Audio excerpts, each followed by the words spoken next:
What's going on, guys? Welcome back to the YouTube channel today. My name is Swole Gamer, and today we're going to be going over Black Ops 3's DLC 2, Zetsubou no Shima. This is our third installment in the Zombies review series that we've been doing, going over Black Ops 3 maps. And today we're going to be going over the gameplay, Easter egg, overall effect on the map of Zetsubou no Shima. Make sure if you do enjoy the video to like and subscribe before you head out. Going to be a lot more content coming within the year of 2020. And without further ado, let's get straight into the video. To start off, I really like this kind of vibe, as well as a new weapons pack which introduced the Marshals and the Razorback, both of which are very fun guns to use, and I joined them very much in multiplayer in this game. And the Marshals are always fun to use, as they're a dual pistol but also shotgun variant similar to the Executioner from Black Ops 2. But aside from that, there's not that many positive things I can say about Zetsubou no Shima, so we're going to go ahead and translate to the poorer aspects of gameplay. Now talking about the negative aspects of Zetsubou no Shima, we're going to start off with the KT-4, the wonder weapon for this map, and I am sad to say that it is not anywhere near as good as its older brother, the Sliquifier from Die Rise. This weapon shoots out a green slime that covers the enemies and makes them explode into giant puffs of green slime stuff, whatever you want to call it. And it's not near as good or destructive as its older brother, like I said. It's just not near as powerful. I'm using it on round 19, and it's ineffective in clearing out small hordes, which you're seeing right now on a low round such as 19. There is an upgrade for it, but it's just so tedious and hard to get, and even getting the KT-4 took me till round 19, and I was conservative with my points and played smart like a good Zombies player.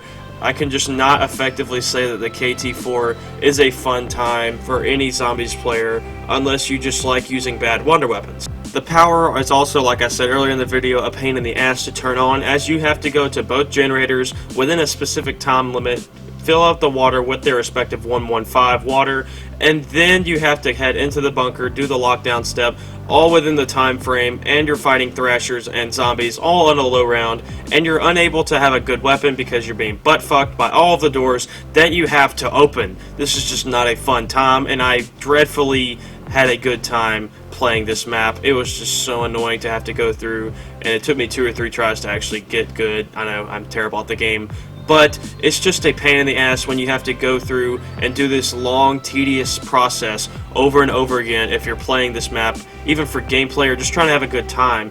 But that does bring us to our next talking point, that being the Thrashers. And up there with Avogadro from Transit, this is probably the worst zombie boss in all of Zombies history. Normally when you kill a zombie boss, you get 500 points, 1,000 points, you get a perk, you get a power-up, something like that. For killing the Thrashers, you don't get jack shit.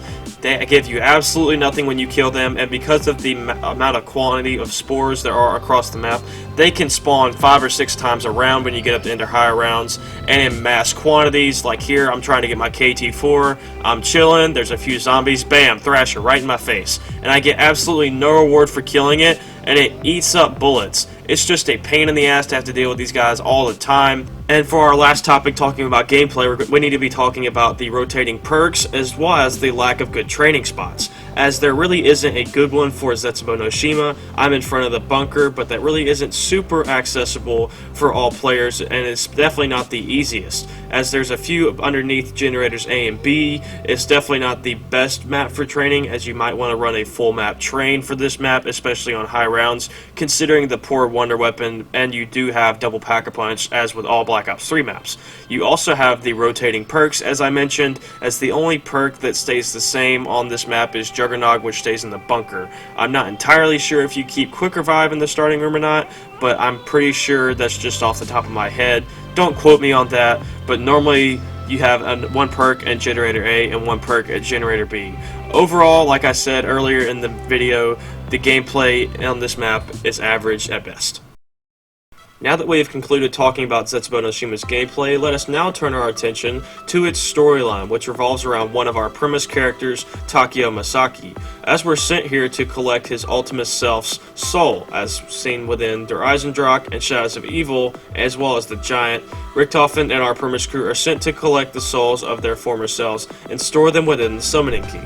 Zetsubou is the third of 4 stops for our crew, as they previously went through the Giant and Der Eisendrache to collect the souls of Ultimus Dempsey and Ultimus Richthofen, and they will be heading to Stalingrad, Gorod Krovi, aka to collect the soul of Nikolai Belinsky, and this is the overall arc of Black Ops 3, which makes Black Ops 3's storyline so great because it's easy for casual fans to follow. The story behind that of Zetsubou no Shima is that of a simple one, so I won't spend that much more time talking about it. Just know, if you're unfamiliar with what happens here, the Primus crew come here to collect Ultimus Takio's soul, and they are ultimately successful, as they then progress on to Gorod Krovi to collect the soul of Nikolai Belinsky. Last but not least, we do need to talk about the impact that Zetsubou no Shima had on the Zombies community and Black Ops 3 as a whole, which I do believe to be a minor one, as many people hardly remember this map, but it is a sad thing that they do forget it, because this map does have a lot to offer for experienced players who do know what they're doing in a Zombies map.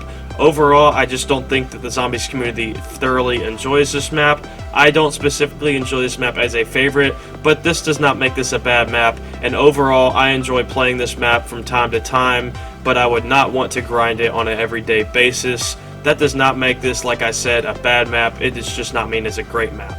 And it means that it is not the greatest map in Black Ops 3 by any stretch of the imagination, as there is just such a great pool of maps to pull from Black Ops 3, and when people say that Zetsubou no Shima is the worst map in Black Ops 3, that is not a bad thing at all. Like I said, there are so many good things about Black Ops 3 and so many good maps, and this just happens to be the worst. Not saying that it's bad, it's just saying that the other maps are so much better than this one.